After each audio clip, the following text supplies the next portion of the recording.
Our SES family raffle was a huge success. Thank you to everyone who helped make it possible, and congratulations to our winners.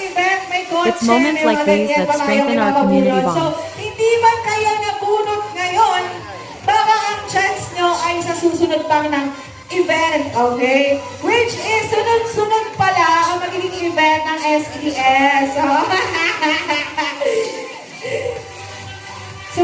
Sunod-sunod, taon-taon, tuwing Christmas. Joke lang naman. Grabe ka sa akin.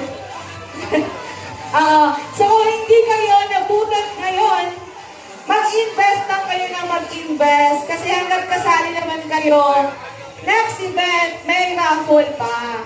So, guys, sa ating mga investors, thank you very much. Huwag kayong mag-alala, withdraw na naman everyday yan, yung mga investment nyo, withdrawable everyday.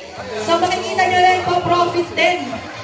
After ilang days lang, yung 50,000 yung success.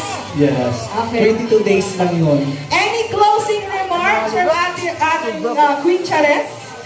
Ayan, maraming salamat po sa pagpunta at sa pagsuporta sa event na to.